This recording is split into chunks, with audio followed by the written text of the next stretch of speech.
আসসালামু আলাইকুম। জোহাইব মামুন চ্যানেলে সবাইকে আমন্ত্রিত। আজ দেখাবো অসাধারণ স্বাদে করলার একটি ভর্তা রেসিপি। কখনো বানিয়ে খেয়েছেন কি? তাহলে যদি পাকা করলার ভর্তা না খেয়ে থাকেন তাহলে এই রেসিপিটা রইল আপনাদের জন্য। প্রথমে করলাটা পরিষ্কার করে নিয়ে ধুয়ে মুছে নিয়েছি। পানি রাখা যাবে না। এখানে সরিষার তেলে ভালোভাবে ভেজে নিতে হবে। করলাটা বড় ছিল তাই মাঝখান দিয়ে কেটে দিয়েছি।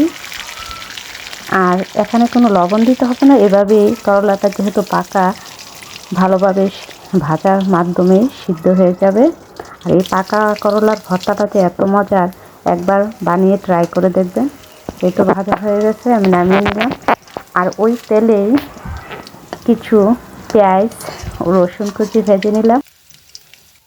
মরিচটা ওইটাতে ভেজে নেব। রসুনগুলো কুচি কুচি করে পলে দিয়েছিলাম। এখানে লবণ নিয়েছি আর কাঁচা পেঁয়াজ নিয়েছি কিছু। ধনিয়া পাতা আমার কাছে ছিল না, তাই ধনিয়া পাতা ছাড়া ওই ভর্তাটা খুবই মজার। যদি এভাবে হাতে কষলে এই ভর্তাটা একবার বানিয়ে নিন, খুবই ভালো লাগবে। কি বলবো, অসাধারণ এই ভর্তাটা, একবার বানিয়ে ট্রাই করে দেখবেন।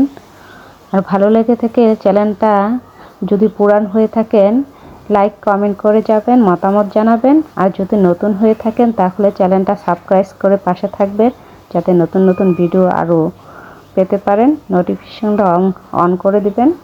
এই তো দেখেন সবগুলো একসঙ্গে মেখে নিচ্ছি। অবশ্যই ভালো লাগবে। এই যে পাকা করলা ভর্তা না, যেত অমৃত। ট্রাই করে দেখবেন, নিরাশ হবেন না, খুবই ভালো লাগবে। আর হাতে মাখা ভর্তার স্বাদ তো একটু অন্যরকম, অন্যান্য ভর্তার থেকেও আলাদা। চেষ্টা করবেন এভাবে হাতে যত ভালোভাবে মেখে নেওয়ার ভর্তার স্বাদে অন্যরকম। এই তো তৈরি হয়ে গেল ভর্তাটা। গরম ভাত যে কোনো খাবারের সাথে খুবই ভালো লাগে। আর গরম গরম ভাতের সাথে তো এর কোনো তুলনাই হয় না। আশা করি ভালো লাগবে। ভালো থাকবেন। আসসালামু আলাইকুম।